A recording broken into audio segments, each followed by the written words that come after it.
Welcome to Charmed Life, a radio show discussing spirituality, magic, and the unconditional love of the universe. Thanks for tuning in. And I am your host, Tricia Carr. Welcome to today's episode. I hope you are having a beautiful beginning of fall, even though it probably feels, or I guess it could be winter. Still, if you're in the southern hemisphere, I always forget, like the northern hemisphere isn't the entire world. It's quite hot here in California as we head into a new season, but I can feel the energy shifting. I love to pay attention to how the season is changing because even if the temperature doesn't reflect it, I think it starts to show up in our inner space as well as in the ecosystem of energy around us. And so this program is airing just in September of 2019. If you're not listening to it live, welcome. And I hope that you are finding yourself expanding in that inner space because that is how you serve us. I want to remind you that you can watch this program live every Sunday at 11 a.m. Pacific on my YouTube channel or on my special broadcast window on my website, TriciaCarrCharm.com. Just go to the podcast and media section. And then I also just want to quickly tell you that we still have the registration open for the Mediumship Intensive taught by myself and Crystal Ann Compton. You can find that in the show notes as well. It's a 6-week program, guaranteed. If you want to set the intention to open up your mediumship experiences. All right. Without further delay, I am so excited to welcome this really powerful, dynamic guest. He is an intuitive medium and a transformational leader, as well as a musician and visual artist and an author. He has a book called Energy Speaks. His name is Lee Harris, and he's known for his powerful energy updates on his YouTube channel and insights into the collective consciousness. So welcome to Charmed Life, Lee. Thank you so much for having me. Thrilled to be here. I just love your style of teaching. You guys have to go check out his YouTube channel. He has so many, so many resources up there, so many videos. I love your energy updates, and I love that you use humor and you make fun of the ego and the lower mind the way you do because it's so helpful. Yeah. I don't know about you, but my family, I grew up with a lot of humorous people. Yes. And for me, one of the things that was kind of my early journey was I was living like all of us, a very normal life. And then spirituality and metaphysics kind of exploded in me, but it didn't mean that I left my normal life. For a little while, I kind of, went out there. But for me, the spiritual journey is the human journey. And to bring the two together is where the gold is. Yes. Oh, I have to say amen to that. I actually was with a group of people, some people who are just kind of taking their foray into the metaphysical experience, and then others who are at a different part. And the people who were maybe, I want to say maybe in sophomore year, which is totally fine, it's all valid, was kind of talking about it in a way that I think put the person who was in freshman year off a little bit, like, oh no, I have to be a different person. Yeah. And maybe we all play around with that sometimes. That's totally okay. But I think that the spiritual journey is, right? It's becoming more human, even though the ego says, no, you're going to be less human. You're going to you're going to think you're too special, or you're just not going to be able to relate anymore. But to that point, there is something to it. Sometimes when you're doing your inner work and you're evolving, sometimes relationships do kind of shift, right? And that can feel a little sad, that transformation. How do you manage that in the work that you're doing? Well, I think there are a couple of different ways of looking at it. There are some people who are going to come into your life, whether you see this spiritually or just as a human being. What is that famous saying? There are people who are there for a season, a reason, or a lifetime. Yeah.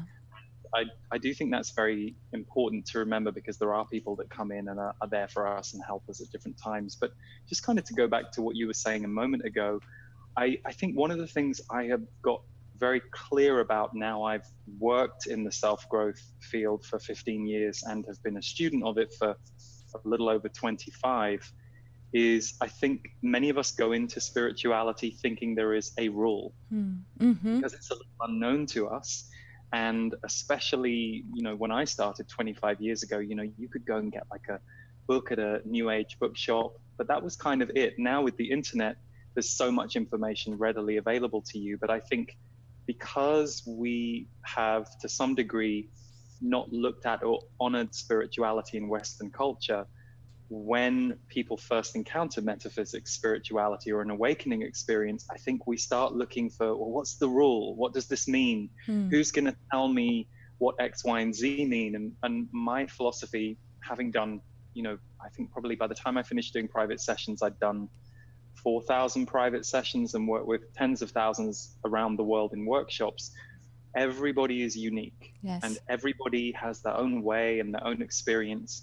And I think, unfortunately, that's where the guru trap comes in. Right. An authority figure who takes control of your spirituality for you, rather than perhaps you being allowed to explore and uncover what your personal brand of spirituality really is. Yes, it is true. We're ever the child trying to grow up, and that child says, well, just daddy or mommy tell me what to do and I'll be a good girl or boy. And the truth is that once you pass that age of understanding and legal guardianship of yourself, you have to become your own parent. And that own parent is I think the universe within is one way. The essence of the subconscious mind or the essence of spirit or your inner being is the same as the essence of that one fabric. That's the paradox. Absolutely. Yeah. No, it's well said. And you do work so much in messaging about transformation and how the inner and the personal transformation is actually the global transformation or the galactic or universal one. This message, I think, is so important. And it's so beautiful, really, because it just turns us, it's so validating of the self, putting that sovereignty inside of yourself. How have you been seeing that lately? And I don't know if in your work or in the landscape of the world. Well, it's interesting. I don't know how you've experienced it with your work, but I started doing the monthly energy updates back in 2012 on video. I think I did them for a few years on and off, before that just in written form. Back then, you could talk about the energy of a month in very specific ways. It was very cut and dry and clear. And in the last few years, everything has become so much more intense and so much more ramped up. Really? That I find that now when I'm giving monthly messages, I think possibly also maybe because more people listen to both the messages I now deliver, but also are just more tuned into this in the world.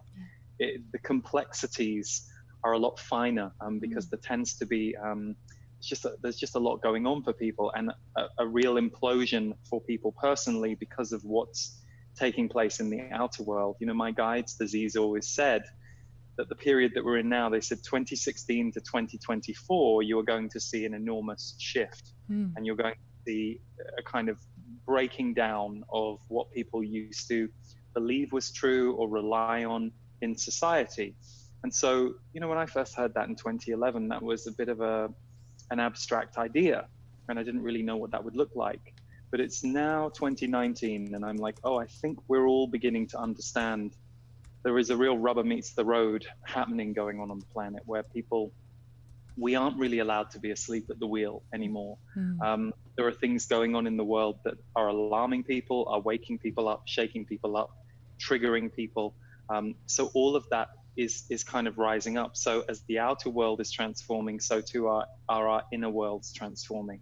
And my guides many years ago said, they said, you're going to see people get very emotional.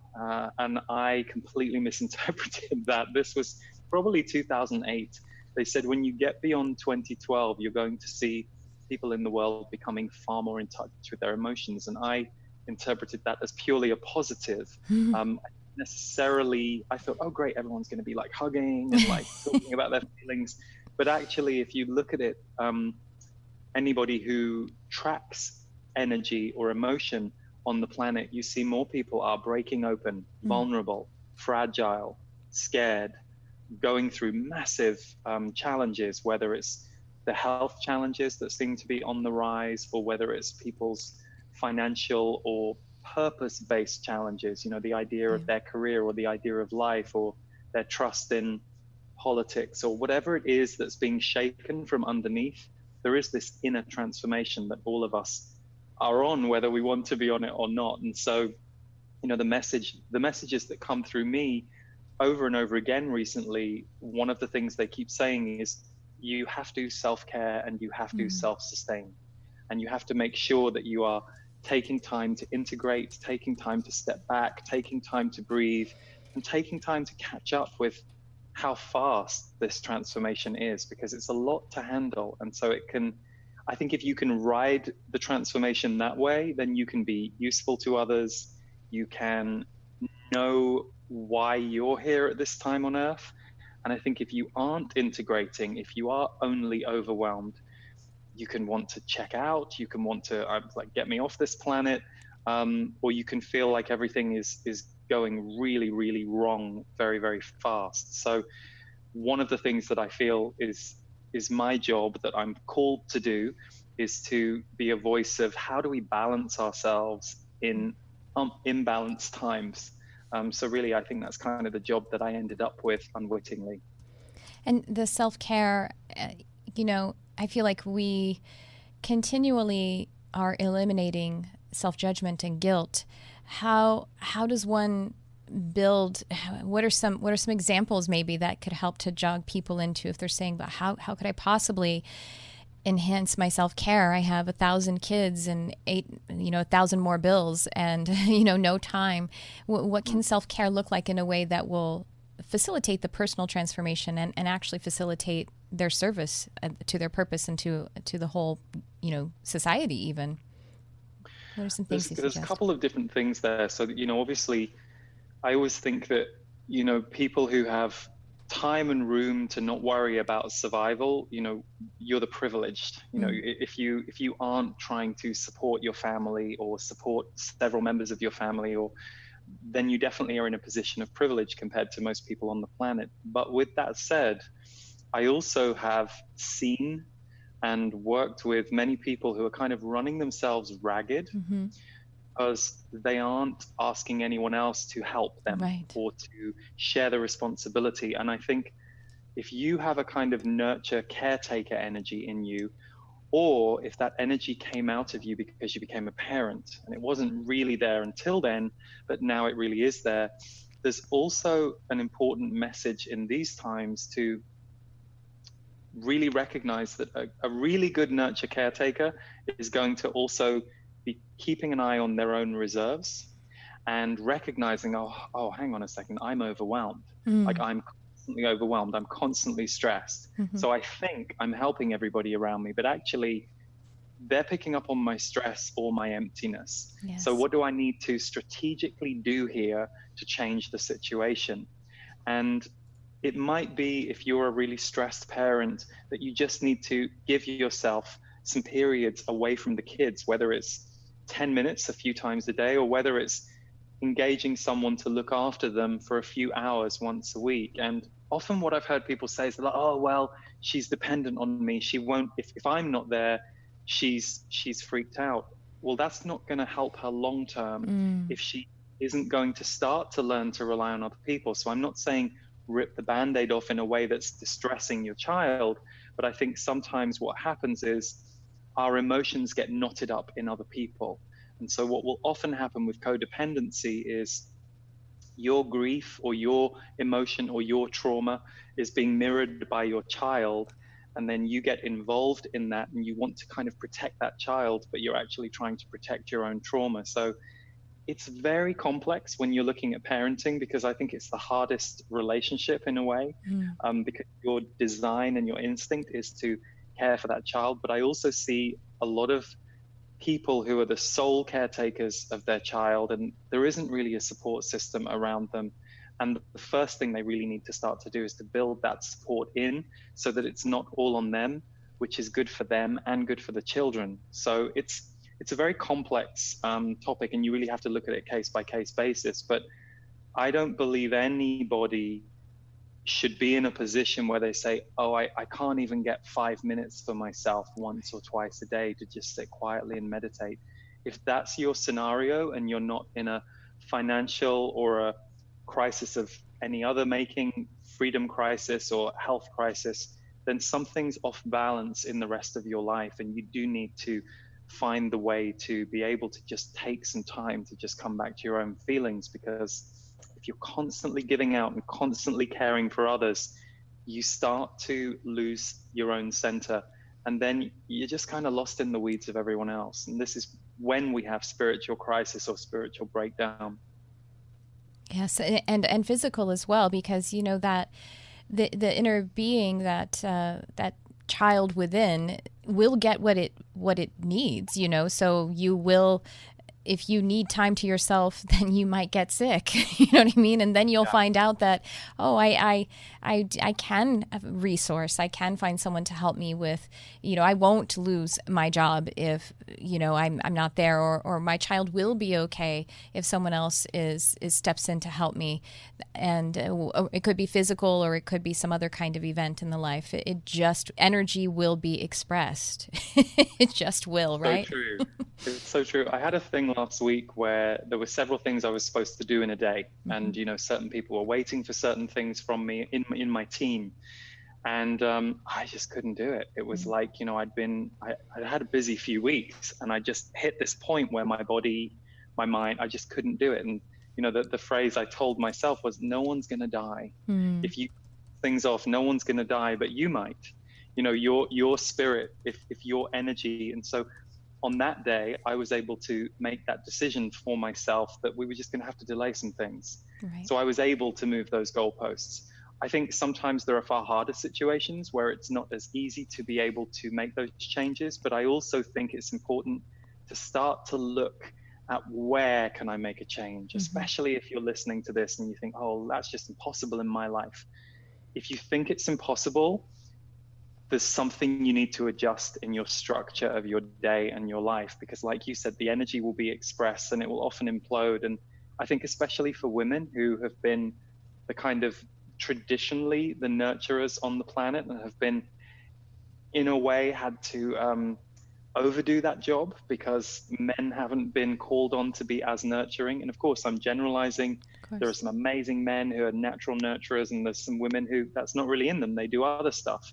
But I think generally that imbalance in the gender roles has contributed to the imbalance that we all have around self-care, the ability to nurture others, the ability to say no. And I think that's really changing now. But we are a very work and achievement driven society in terms of the way that we've been trained. So like you said earlier, guilt comes up. It's like, oh God, well, what if I don't do this? Because we've been taught that doing and serving and giving is what we should be in order to be good. And I still think that fundamentally, those energies have an enormous grace in them when they're coming from an authentic place. But if you aren't able to fill your own cup, then the water that you're handing out to other people is really lacking in oxygen. Oh, beautiful. I love that metaphor. That's wonderful. And one thing that you also talk about is I find a parallel in the work that is, well, of course, because it's just energy. But I've heard you talk about intuition and the way that you talk about intuition being a journey. And I also talk about it as intention, because sometimes people think of setting an intention and then you just kind of let go of the wheel. And it's sort of, no, then that's intuition, or intention is both, can be an event where you have an experience that helps you to shift and have a sort of awakening of some kind or an epiphany, but that it's a journey and you must continually steer the car and go with the co-creation of everything. But I really love how you talk about when you're talking about when we have those moments of epiphany and kind of being too adherent to that original vision. Can you share that concept? Yeah. I think it's so important. Yeah, so I think you're referring to a YouTube video that went out a couple of weeks ago. It's called Some Truths About Intuition. Yes. And there's a workshop I'm doing at the moment called Intuitive Power. It's a one-day workshop. We're bringing it to New York in November, Los Angeles in January, and Portland in February, and Canada in March. But yeah, this was a clip from the London event. And in it, I describe that we have to treat intuition like a GPS. So you're driving in your car and you put, I want to go to, I want to drive to LA. And so you think you're going to drive down the Pacific Coast Highway to LA, and that's where you're going. And all of a sudden you take a different turn, or a friend calls you and says, oh, I'm at this Starbucks. Can I see you? And so, oh, you go and see the friend, and then suddenly you're rerouted and it's a different road. And now the map, because you went to this Starbucks for 5 minutes, says, oh, now I want you to go this way. And so you take a very different journey and your day is a bit different, but you still are heading to LA. And because you were heading to LA, that friend, when they called you, oh, I'm on the way to LA at Starbucks, you go and see them. we don't tend to fight the GPS. We don't go, oh no, I'm going to retrace my steps and go back, the way that I was originally going 15 minutes ago before I went a different way. Well, intuition works like this. Sometimes an intuition is not necessarily the destination we need to reach. So if we go, oh, I have to go on this shamanic trip to Brazil, I just feel like I've got to go on a shamanic trip to Brazil. And you try and find a shamanic trip in Brazil and you can't find one. And then you just decide to buy a flight anyway. And you're like, I'm sure I'll find one when I land at the airport, because the vision told me you can't buy a flight. Your credit card's refused. You go to the bank and you're furious and you try and get the money out of the bank and they won't give you the money. Everything is blocked. Mm-hmm. Whereas actually, if you had just been open to the shamanic trip that you saw in Costa Rica when you went online to look for this shamanic trip to Brazil, and you check your intuition, you go, oh, that actually feels right. Costa Rica is different to Brazil, but this feels right. I'm going to follow this. Our intuition is sometimes very destination focused and correct. Mm-hmm. And we are supposed to achieve that very thing. But sometimes it's just to get us started. Mm-hmm. And it's just to get us to go in a certain direction. And the way to know that you aren't listening anymore is when you are so fixated on trying to make this original vision happen, even though everything in life is showing you it's a mistake, it's blocked, you're getting a no, the doors are slamming in your face. And this is something that can be tricky because people get very fixated on this vision that they had 2 years ago, rather than recognizing, check in today. How does it feel today? Does it still feel true?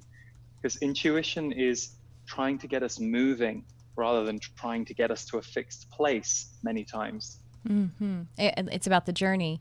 Anyway, and I characterize it so funny. I have a very similar metaphor that I use. I talk about going to the store, but if you're going to the store, that's your overall. You can't see the store yet, but you know that you're going to the store. But if you pull over to talk to your neighbor for a second, it doesn't mean that you've stopped going to the store. You kind of keep nurturing it. And yeah, if on the way to the store, you're like, wait, actually, I think I should go to the pet store instead. Then that's, you know what I mean? Like, you don't really judge yourself in those situations, but life really isn't any different. And when you get those blocks, sorry, you go ahead. And I think the trick is staying active in your feeling. So it's like if you're going to the pet store and you still feel good, you're in the original good feeling that the vision gave you. Yes. Whereas I think sometimes what we do is we go, the vision said this, so I'll lock that in my mind, and now I'm just going to follow my mind and try and find that thing. And the conditions, we're talking about conditions rather than the unconditional energy or feeling of it. Yeah, and intuition is such a felt sense, and I think that often is something that we haven't been taught. I think we often think of it as a third eye, visionary piece of information, but actually our bodies are sensing and feeling their way through life intuitively all of the time. So if we start to invite the body in, and it's like, oh, the pet still feels good. Oh, this feels good. Oh, I'm feeling good. I'm feeling open. Well, intuition should be in service to us feeling open and expanded as much of the time as possible. It's so validating. Again, how beautiful that it turns us to ourselves as the oracle, as the divining essence.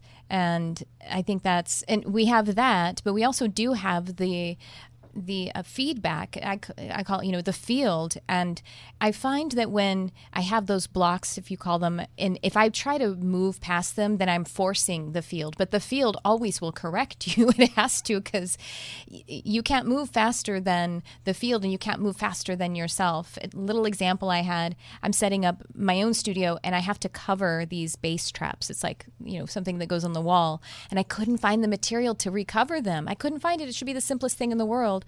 And so I stopped, and I was like, okay, so that the field is showing me something, and I gave it a day. And then I realized I had these beautiful tapestries that I already owned that were perfectly sized for it. And now it's like this beautiful centerpiece for, just something simple like that.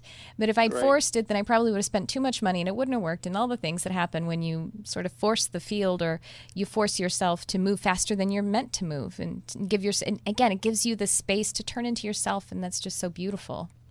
Well, I love, because really what you're sharing is allowing time and allowing things to move and breathe. And I've had very similar experiences where you're like, oh, everything, I didn't quite know how this was going to go, but I followed the first 2 steps, and then you see that everything's lined up. How long did it take you I mean, we're always evolving, right? We're always learning about our intuition all the time. But how long would you say it took you to really, at kind of the first stages, trust your intuition and trust your relationship with your intuition? I'll let you know. Well, no, I mean, I know what you mean. say exactly the same thing. I'm just curious, like, when you first started to, probably a couple.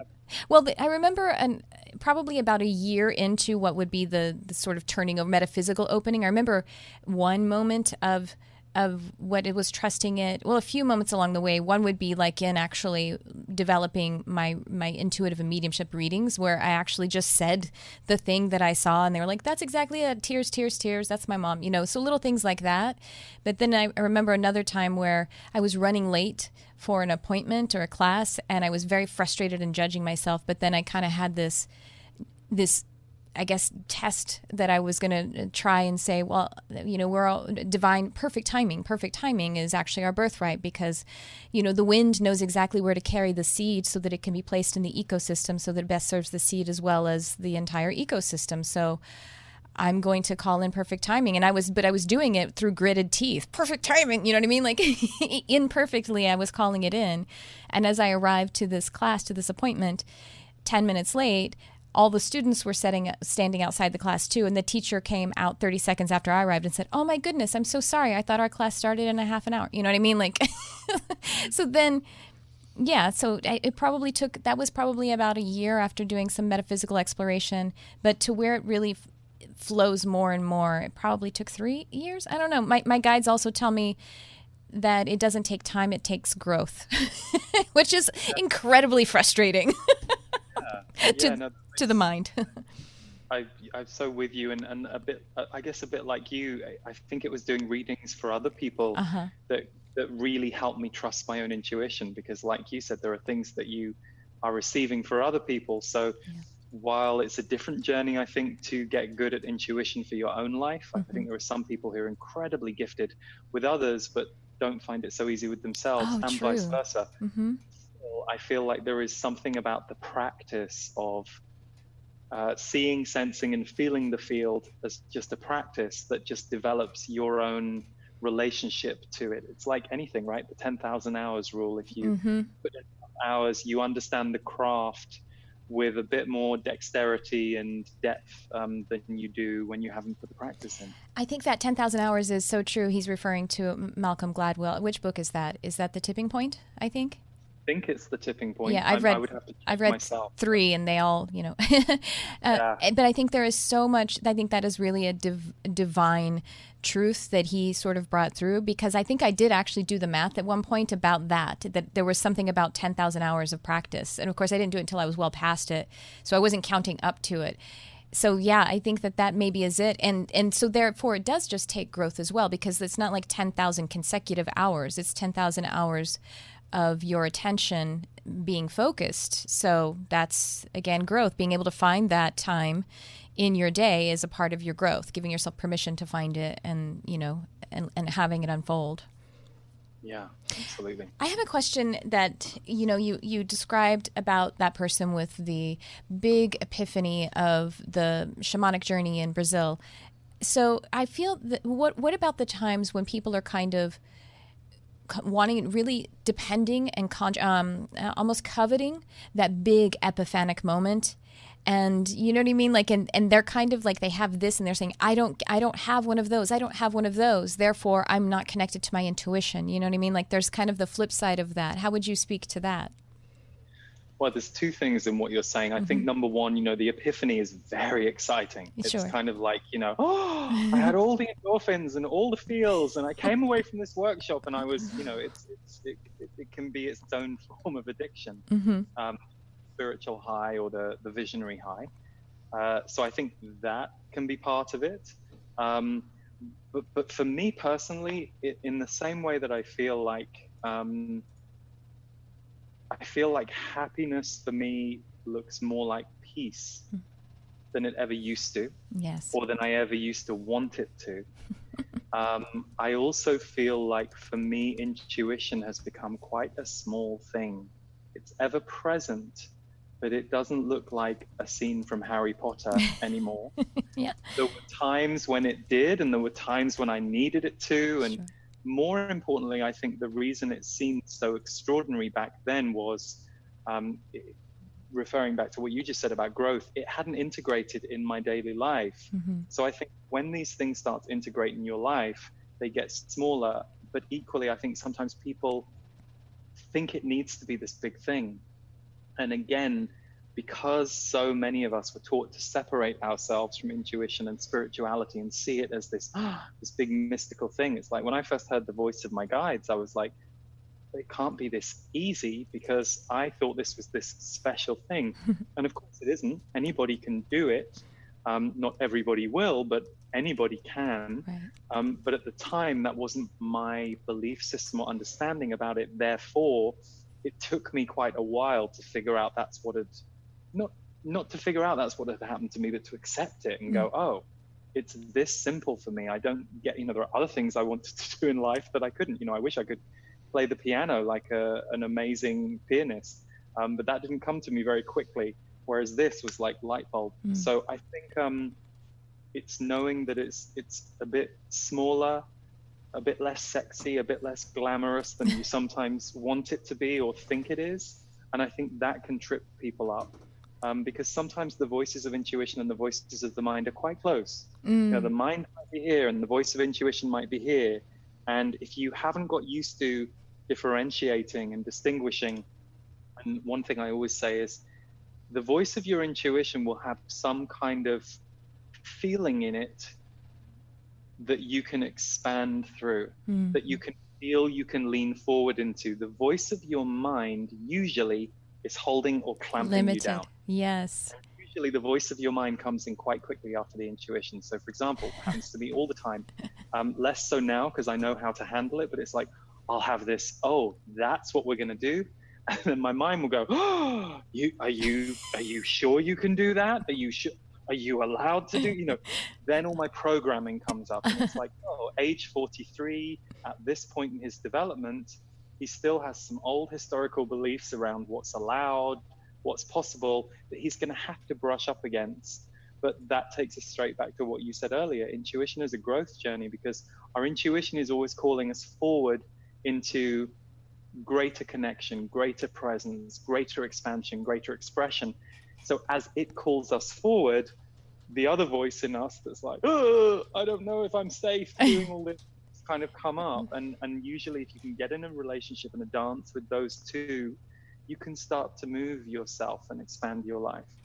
It's like those two. Well, first, when you were doing here's the voice of the mind, the voice of the intuition, I saw the old cartoons or the old sitcoms with the devil and the angel on the shoulders.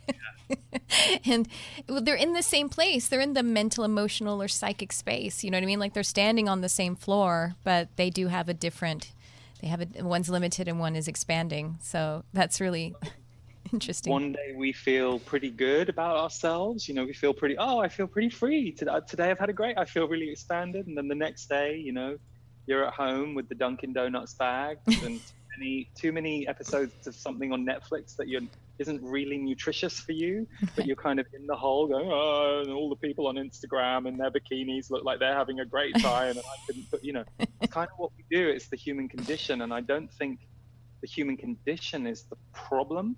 I think the way that we've been taught to, and this was certainly my truth, judge and separate those aspects of ourselves. So I'm no different to everybody else in that my biggest job is on the days that I'm the most contracted, the most scared, the most challenged.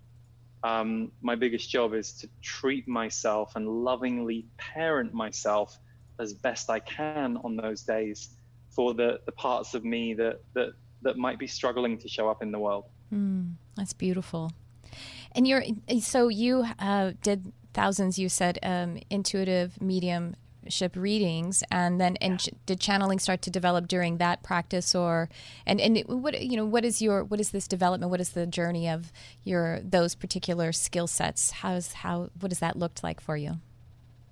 So to me, when I channel my guides, it's very much, I call them the Z's, because when I met them on the London Underground, not literally. I mean, I was sat on the tube, the London Underground, the subway train, and I was going through thoughts in my head, not good thoughts, of course.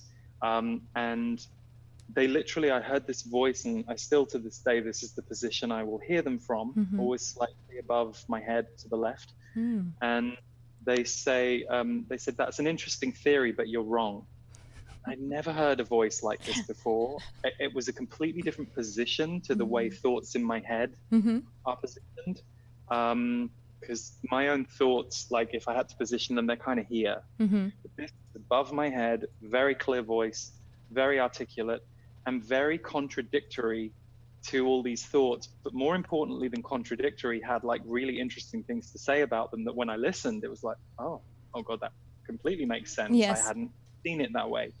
So when I channel my guides, which I still do in my monthly members group, the portal, and obviously the book that you have, I think 80% of those chapters were from the Z's, and I think about 20% is my voice and my story. They are very different perspective to my intuition. My intuition is kind of like a bridge between the two worlds. So if I was working with you intuitively, much like I do my monthly free energy update videos on YouTube, I'd be speaking to you in language that you would understand, relating to your life, but kind of from a higher perspective and looking at your soul path. When I'm channeling the Z's, it's they say things and know things that I can't access or see, and they definitely are seeing things from a very different worldview to my worldview. So as an intuitive, I can kind of tap into stuff up there and make it relatable here. But when they talk, they clearly are not dealing with the density of the earth plane like we are. But sometimes it's very enviable. Sometimes, this seems so much better. But then, they'll always say that it's really a fantastic thing to be human. I hear that as well. When I've channeled before, actually, I think I can't remember which particular energy I was channeling, but I remember that being told that we are the heroes. We're the heroes on the journey, and that there is no hierarchy. But if there was one, that they bow to us even because we're the ones doing the brave thing right now, to allow ourselves to forget. It's a beautiful thing. To forget and to go through the kind of push-pull of being on the earth. And they say that that's what makes it fascinating. They say you get to reconnect with and recreate light over and over again. Yes. They, and the contrast is something that we really enjoy and that we learn from and that we grow through. And that they say that humanity itself is an experiment of a kind. And it's funny because I remember when I first heard them say that, and then someone said, oh, that sounds awful, that sounds very clinical, and I didn't have that reaction. I don't either. I actually heard that in Christianity still when I was in Christianity, like the earth is so that was a message I got. Right. Isn't it interesting? Oh, wow. That's interesting. Okay, great. So there's something to that. And it's funny, there's a friend I have, we were just talking a few weeks ago, and he was saying something about, he said, I love being alive. He said, but I'm not attached to being alive or humans even being alive. And, and I think there is something to that. I think we're put into a very fear-based idea about the importance of humanity sometimes in a way that doesn't take into the whole ecosystem, the whole life force on this planet, that we're just one species among. And, soul, I think if you have that way of looking at the world, I think you tread a little lighter as a human being, and you understand your place and your position universally a little more delicately, which I think is healthy actually, because I think often when people assert dominance as a human being, or dominance over others, or dominance over certain parts of the ecosystem, it doesn't go very well, and it's not in harmony. So I love that. Well, with that, we are actually out of time. I love ending on delicacy and harmony. Just about as beautiful. I mean, it is the universe. It's the one song. And Lee Harris, what a gift to connect with you on this program. Everyone, I would encourage you to check in the show notes, because Lee's portal, where he does his it's like a subscription service, and then also the different workshop dates that are coming up. Are you coming to Los Angeles? Did I hear that? Yes. Okay, good. I'm going to check that out. Saturday, January the 18th is Los Angeles. Oh. And the book has just also come out as an audiobook. So as well as me narrating the book, my dear friend Davor Bozik, who is a sound healer, I asked him to add sound and some sonic layering to kind of really support the channeling and the exercises. So that's on Audible and iTunes if you're more of a listener than a reader. Oh, yes, I am. Oh, I'm going to get that for sure. I didn't realize that. Well, that's wonderful. Well, thank you again, Lee Harris. What a gift, all of the work that you're doing. I really appreciate you sharing your light here on Charmed Life, and I wish you so many blessings. Thank you, Tricia. You're awesome. Thank you. It was lovely to meet you. Thank you so much for having me on and what you're doing, and all your listeners. I hope I hope to see you again, maybe on this program, or maybe when you're in LA. That'd be great. Thank you. And thank you, everyone, for tuning into this episode. I love you, whoever you are.